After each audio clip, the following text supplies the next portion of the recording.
നിങ്ങൾ എവിടെ പോയാലും ഞാൻ പിന്തുടരും. ആദ്യം ചെമ്പനോടയിലെ ചന്തു എന്ന അപ്പച്ചൻ അത് കാര്യമാക്കിയില്ല. പക്ഷേ കാക്കിരി രണ്ടും കൽപ്പിച്ചായിരുന്നു.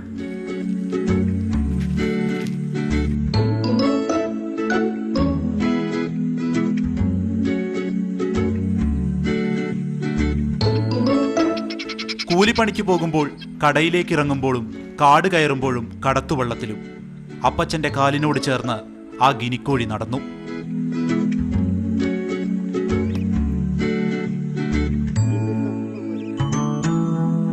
അപ്പച്ചൻ സ്നേഹത്തോടെ വിളിച്ചു കാക്കിരി എന്ന്.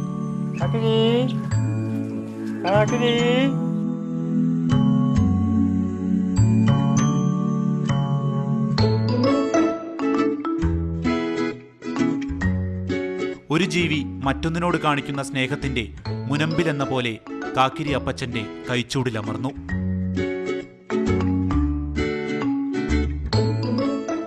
ആറുമാസം മുമ്പാണ് 2 ഗിനിക്കോഴികളെ അപ്പച്ചൻ വാങ്ങിയത്.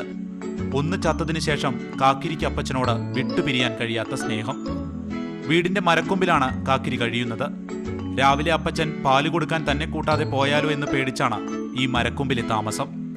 ഇതൊന്നും വീട്ടിലെ മറ്റു ഓമനകൾക്ക് അത്ര പിടിച്ച മട്ടില്ല, പ്രത്യേകിച്ച് നമ്മുടെ പൂവൻ കോഴിക്ക്.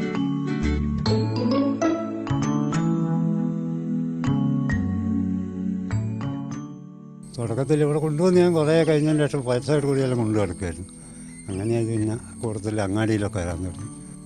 വേറെ പോകുന്നതിനും വരും. രാത്രി ഞാൻ മീനിൻ്റെ മുകളിൽ കരിക്കണം, കൂട്ടിക്കരുതാൻ പോയി മറ്റേ കോഴി കൊത്തുന്നതായിരുന്നു. നാട്ടുകാർക്ക് ആദ്യം ഇത് കൗതുകമായിരുന്നു. ഇപ്പോൾ അപ്പച്ചനും കാക്കിരി സുന്ദരിയും സ്റ്റാറുകളാണ്. ഒരു കഴിഞ്ഞ 6 മാസമായിട്ട് ഞങ്ങളിത് കാണുന്നതാണ്. ആദ്യമൊക്കെ അങ്ങാടിയിൽ വരുമ്പം ഭയങ്കര കൗതുകമായിരുന്നു. ഞങ്ങൾ ഇതിൻ്റെ പുറകെ നടക്കുമായിരുന്നു. പിന്നെ പുള്ളി എതിലേ പോയാലും പുള്ളിക്കാരൻ്റെ പുറകെ തന്നെ ഇതുണ്ടാവും.